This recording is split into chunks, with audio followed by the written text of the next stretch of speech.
का बरसाने वारी की जय। पुत्रदा एकादशी। युधिष्ठिर भगवान कृष्ण से बोले, श्री कृष्ण, पौष मास के शुक्ल पक्ष में कौन सी एकादशी आती है? उस एकादशी का महात्म्य, नाम, पूजन विधि और देवता कौन है, विस्तार पूर्वक बताइए। तब भगवान कृष्ण बोले, राजन, पौष मास के शुक्ल पक्ष में पुत्रदा नाम की एकादशी आती है। पुत्रदा एकादशी के दिन भगवान के नाम व मंत्रों जैसे ओम नमो भगवते वासुदेवाय का जाप करते हुए भगवान का फलों से पूजन करना चाहिए। नारियल, जमीरा नींबू, अनार, आंवला, लौंग, बेर और विशेषकर आम के फलों से श्री हरि का पूजन करना चाहिए।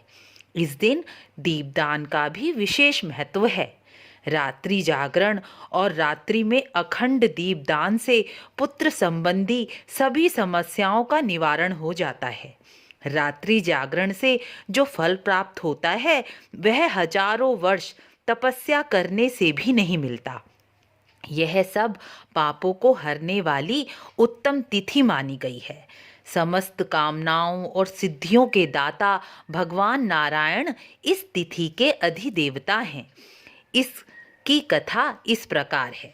पुराने समय में भद्रावतीपुरी में राजा सुकेतुमान राज्य करते थे। उनकी पत्नी का नाम था चंपा। बहुत समय बाद भी राजा रानी निसंतान थे, इसलिए दोनों चिंताग्रस्त और शोकाकुल ही रहते थे। उनके पितर भी दुखी थे। वह ये सोचते थे कि राजा के बाद हमारा तर्पण करने वाला कोई नहीं है, इसीलिए वह भी दुखी रहा करते थे। एक दिन घोड़े पर सवार होकर राजा गहन वन की ओर चल दिए। राज्य में पुरोहित आदि किसी को भी इस बात का पता नहीं था। गहन वन के भीतर मृग पक्षियों से भरे वन में राजा बहुत देर तक घूमते रहे। इस तरह घूमते घूमते राजा को प्यास लगाई। समय भी दोपहर का हो गया था। वह जल की खोज में इधर उधर भटकने लगे। किसी पुण्य के प्रभाव से राजा को एक उत्तम सरोवर दिखाई दिया, जहाँ मुनियों के आश्रम भी बने हुए थे। वहाँ मुनि बैठे वेद पाठ और उत्तम व्रतों का पालन कर रहे थे। राजा ने उन्हें बारंबार प्रणाम किया तो ऋषि मुनि प्रसन्न होकर बोले, राजन, हम तुमसे प्रसन्न हैं, कहो क्या कहना चाहते हो? राजा बोले, आप लोग कौन हैं? यहाँ क्यों एकत्रित हुए हैं? तब मुनि बोले, राजन, हम विश्वदेव हैं, यहाँ स्नान के लिए आए हैं। माघ मास निकट है।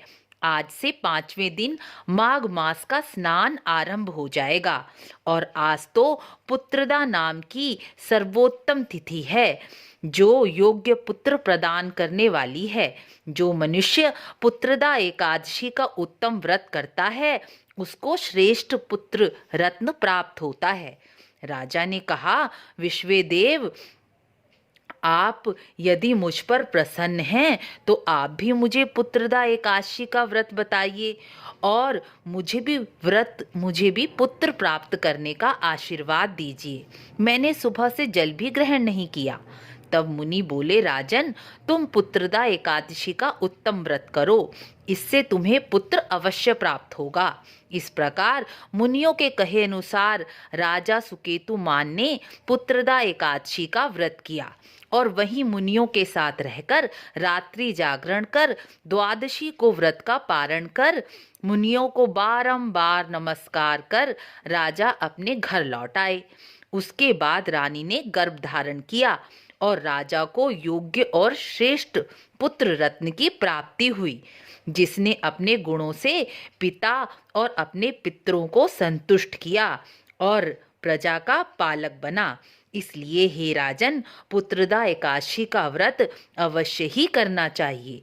जो एकादशी नहीं रखते वह भी यदि पुत्र की कामना या पुत्र संबंधी कोई भी समस्या के निवारण के लिए पुत्रदा एकादशी का व्रत कर लें तो उनकी सारी समस्याएं समाप्त हो जाती हैं। इस महात्म्य व कथा को सुनने मात्र से अग्निष्टोम यज्ञ का फल भी प्राप्त होता है। राधे राधे।